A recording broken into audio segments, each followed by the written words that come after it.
محترم حاضرین اکرام اور سامعین حضرات، جیسا کہ ہمارے علم میں ہے کہ سورہ بقرہ کی آیت نمبر 105 تک ہم نے قرآن پاک کا مفہوم ترجمہ و تفسیر سننے کی سعادت حاصل کی۔ آج آیت نمبر سورہ بقرہ کی 6 اور 7 ہے، جس کا موضوع بنتا ہے اللہ ہی مالک ہے۔ اور یہ ہمارا عقیدہ ہے، اور اس عقیدے کی اصل کہ ہم ایمان ہی اس بات پر لائے ہیں کہ ہر شے کا مالک اللہ تعالیٰ ہے۔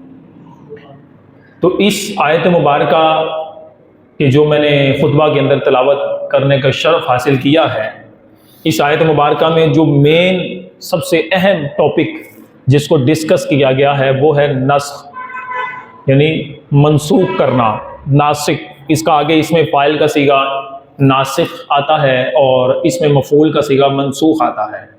یہ تھوڑا سا درس و تدریس کے ساتھ تعلق رکھتا ہے، لیکن آپ توجہ فرمائیں گے تو میں بڑے آسان انداز سے کچھ آسان کر کے اس کا مفہوم سمجھانے کی کوشش کروں گا۔ نسخ، اس لیے اس میں یہ واضح کرتا چلوں کہ یہ آیت مبارکہ کا ترجمہ میں بعد میں بیان کروں گا، لیکن اس کی وضاحت پہلے اس لیے کرنا چاہتا ہوں کہ یہ شان نزول آپ کے گوش و گزار کر دوں کہ یہ آیت مبارکہ ان یہودیوں کے رد میں نازل ہوئی ہے جو یہودی مسلمانوں کو ورغلانے اور پھسلانے کے لیے طرح طرح کے اعتراضات کیا کرتے تھے۔ توجہ فرمائیے گا کہ طرح طرح کے اعتراضات کرتے تھے۔ وہ کہتے تھے کہ یہ کیسا دین ہے کہ جس دین میں پہلے کوئی حکم آتا ہے اور تھوڑے ہی عرصے کے بعد وہ حکم ختم کر کے دوسرا حکم اس کی جگہ پر آ جاتا ہے۔ اس طرح کا اعتراض بناتے تھے، سوال پیدا کرتے تھے کہ دیکھو کہ پہلے ایک حکم آیا اور اس کے بعد وہ حکم ختم ہوا اور اس کی جگہ دوسرا حکم آ گیا، اس کو کہتے ہیں نسخ، منسوخ ہو گیا اور اس کی جگہ ناسخ آ گیا۔ یہ کیسا دین ہے؟ تو محمد صلی اللہ علیہ وسلم جو دین لائے ہیں اس دین کی سمجھ نہیں آتی، تو رب پاک نے یہودیوں کے اس اعتراض کا جواب اس آیت مبارکہ میں عطا فرمایا۔ اب نسخ کا تعلق ہے، یہ درس و تدریس کے ساتھ خاص اس کا تعلق ہے، ٹیچنگ میتھڈ کے ساتھ ہے، عوام کو سمجھ میں کم آتا ہے، لیکن آج کل یہودیوں کے اعتراض کو لے کر سوشل میڈیا پر، الیکٹرانک میڈیا پر بعض ایسے بہروپیہ قسم کے لوگ جو اسلام پر اعتراض کرتے ہیں، ایتھسٹ قسم کے لوگ کہ جنہوں کا مرکز اور محور اسلام پر اعتراض کرنا ہے، وہ ناسخ و منسوخ کی بحث کو لے کر مسلمانوں پر اعتراض کرتے ہیں، مسلمانوں کو نیچا دکھانے کی کوشش کرتے ہیں۔ تو یہ آج کے دور میں جو لوگ کر رہے ہیں نا، جو بد مذہب قسم کے، ایتھسٹ قسم کے، جو خدا کو نہیں مانتے، وہ اسلام پر جو ٹارگٹ بنا کر بیٹھے ہوئے ہیں، اسلام پر اعتراضات کر رہے ہیں، ایسے ہی آبجیکشنز نکال کر لا رہے ہیں تاکہ بھولے بھالے مسلمان جب ان کو سنتے ہیں اور وہ ورغلانے میں آ جاتے ہیں، پھسلانے میں آ جاتے ہیں اور اپنا ہی ایمان ہاتھ سے دھو بیٹھے، وہ آگے ہی بے ایمان ہے، ان کا ایمان سے کوئی تعلق نہیں ہے۔ بڑی اہم بات میں کر رہا ہوں۔ تو اللہ رب العزت نے وہ یہودیوں کے بھی اعتراض کا جواب بھی دیا، اور یہ لوگ جو آج کل کے سکالر بنے ہوئے ہیں، آج کل کے اپنے آپ کو سپیچر کہلاتے ہیں، ایسے بڑے فنے خاں بنتے ہیں، ان کا بھی جواب رب نے عطا فرمایا ہے۔ کیونکہ قرآن کی تفسیر کو تفسیر بھی رائے کرنا، اپنی طرف سے منمانیاں کرنا، قرآن کو اپنی طرف سے بیان کرنا، یہ اسلام اجازت دیتا ہی نہیں ہے۔ اور یہ لوگ کیا کرتے ہیں، ان کو پتہ ہی نہیں ہوتا کہ ناسخ کون ہے، منسوخ کون ہے، اس کو علم کا سیکھا ہی نہیں ہے، درس و تدریس سے تعلق ہی نہیں ہے، اسلامی ٹچ کے نام پر مسلمانوں کو ورگلانا شروع کر دیتے ہیں۔ اب میں آپ کو آیت مبارکہ کا ترجمہ سناتا ہوں۔ ان دونوں کے اعتراضات کا جواب رب نے قرآن میں سورہ بقرہ کی آیت نمبر 6 اور سورہ بقرہ کی آیت نمبر 7 کے اندر ارشاد فرمایا ہے۔ جو بندہ ایمان والا ہوگا وہ فوراً ہی سمجھ جائے گا، اس کے پلے پڑ جائے گی، لیکن جس نے ایسے جاہلوں کو سنا ہوگا، جن جاہلوں کا اسلام پر آئے دن اعتراضات کرنا، آئے دن بکواسیات کرنا، وہ تھوڑا سا گنجل میں پھنس جائے گا۔ لیکن اس کے لیے یہی ہے کہ اگر ناسخ و منسوخ کا علم نہیں پتا تو رب قرآن میں فرماتا ہے فَاسْأَلُوا أَهْلَ الذِّكْرِ إِن كُنتُمْ لَا تَعْلَمُونَ، اہل علم سے سوال کرو اگر تم نہیں جانتے، علماء کی صحبت میں آ جاؤ۔ یہ نہیں ہے کہ جناب شکل و صورت سے اپنے آپ کے ساتھ سکالر لگا لینا اور جناب ویسا لباس پہن کر آپ دین بیان کرنا شروع کر دینا، نہ، واقعتاً اس نے کوئی 8-10 سال درس و تدریس میں لگائے ہوں، سمجھ اس نے کتابیں فنون 22 سے 24-25 فنون پڑھے ہوں، اس کو پتا ہو کہ ناسخ و منسوخ کا کیا علم ہوتا ہے. اس کے بارے میں حضرت علی کا قول میں آگے بیان کرتا ہوں، پہلے ہم ترجمہ سنتے ہیں.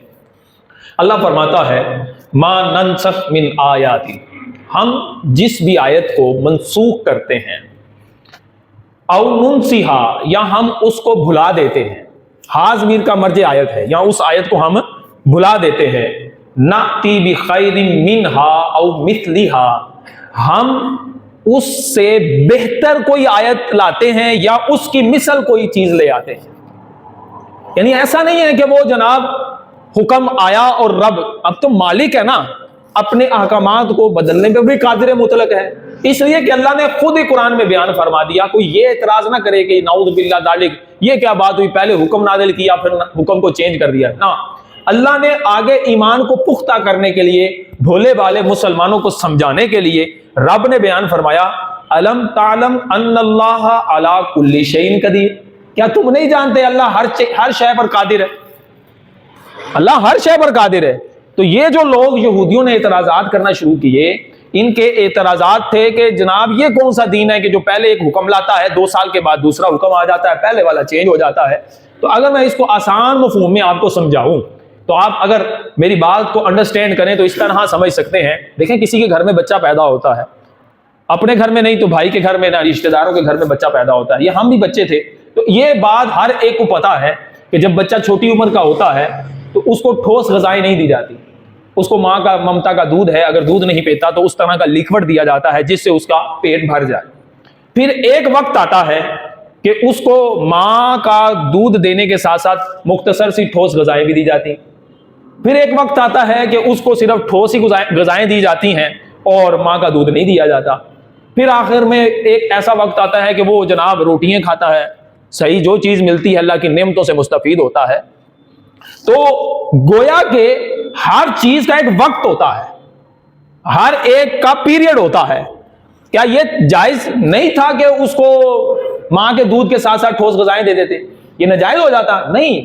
اس وقت اس کے نظام ہنظام اتنا کوئی مضبوط نہیں تھا، اس کے دانت نہیں تھے اتنے پاورفل، اس کے پاس اس طرح کی سٹرگل کرنے کی کوشش کرنے والی مشینری نہیں تھی. تو اس پیریڈ کے بعد جب وہ اس قدر سٹرونگ ہوا، اب اس کو ٹھوس غذائیں دی جانے لگیں، وہ ہضم کرنے لگے. تو یہ گویا کہ ایک حکمت عملی ہے. اس کو ایک اور مثال کے ذریعے میں آپ کو سمجھاتا ہوں کہ ڈاکٹر کے پاس اگر کوئی بندہ جاتا ہے اور بتاتا ہے میرے کو یہ بیماری ہے، ڈاکٹر اس کا جائزہ لیتا ہے، کچھ ہو سکتا ہے وہ اس کے ٹیسٹ لکھ دے، لکھنے کے بعد وہ اس کو ایک دوائی دیتا ہے اور کہتا ہے 7 دن کھانی ہے اور اس کے بعد پھر آ جانا. اب کیا ہوتا ہے، 7 دن کے بعد وہ آتا ہے اور ساتھ میں 2-3 دوائیوں پر لائنیں لگا کر کہتا ہے کہ وہ والی دوائی جاری رکھو اور ساتھ میں یہ والی دوائی ایڈ کر لو. کیا یہ ڈاکٹر نے جہالت کی وجہ سے ایسا کیا؟ نہیں. اس کو اپنے علم سے پتا چلا کہ پہلے جس بیماری کا میں علاج اس دوائی سے کر رہا تھا اس کا علاج ہو گیا ہے، اب مجھے یہ والا معاملہ کنٹرول کرنا ہے تو وہ اس دوائی سے ہوگا. اپنی مہارت سے اس نے اس بات کا جائزہ لگایا. جب ایک ڈاکٹر بلا تشبیہ و تمثیل یعنی اس طرح کی حکمت عملی اختیار کرتا ہے بلا تشبیہ و تمثیل، تو رب تو قادر مطلق ہے، مالک و مختار ہے، 2 جہاں کا خالق ہے. کن کہے تو ہزاروں دنیا ایسی اور زیادہ تخلیق فرما دے. وہ جانتا ہے بندوں کے لیے یہ حکم 2 سال کے لیے تھا، اب اس حکم کو تبدیل کر کے آگے نیا حکم کی ضرورت ہے تو رب نے نیا حکم نازل فرما دیا. اب ان بندوں نے اس حکم پر عمل کرنا ہے، پہلے والا حکم منسوخ ہو گیا، اب اس کی جگہ ناسخ آ گیا. تو جب یہ عمل کرتا رہا پھر موقع محل ایسا آیا کہ رب کو علم تھا کہ یہ بندہ اب اس حکم کو ختم کرے اور نیا حکم لے آئے اور اس حکم پر عمل کرے، تو اللہ تعالیٰ نے نیا حکم صادر فرما دیا. تو اللہ تعالیٰ کی یہ حکمت عملی بھی ہے اور ہمارے لیے باعث حکمت یہ ہے کہ وہ ہمارے لیے فائدہ مند تھا کہ رب جانتا تھا میرا بندہ یہ عمل کرے گا، اس کو ثواب اس میں زیادہ ملے گا، اس کو میرا قرب اس میں زیادہ ملے گا. وہ مالک بحر و بر ہے، وہ مالک جن و بشر ہے، وہ جانتا ہے بندے کو کس کی ضرورت ہے، وہ اس کے مطابق احکامات کا نزول فرماتا ہے. تو آج کے اٹھنے والے بدبخت سکالرز جو اسلام پر یہودیوں کی طرح اعتراض کرتے تھے، اللہ نے جواب ارشاد فرمایا ما ننسخ من آیات، کہ میں نے جس آیت کو ہم نے جس کو منسوخ کر دیا، ختم کر دیا، او ننسیہا نأتی بخیر منہا او مثلیہا، اور یا پھر ہم نے اس کو بھلا دیا تو اس کی جگہ اس کی مثل یا اس جیسی بہتر آیت لے کر آتے ہیں، بہتر حکم لے کر آتے ہیں. الم تعلم ان اللہ علی کل شیء قدیر، کہ تم نہیں جانتے کہ اللہ ہر شے پر قادر ہے، رب قادر مطلق ہے۔ اور پھر فرمایا 7ویں آیت کے اندر فرمایا الم تعلم ان اللہ لہ الملک السماوات والارض، کیا تم نہیں جانتے یہ زمین و آسمان کی بادشاہت کس کے پاس ہے؟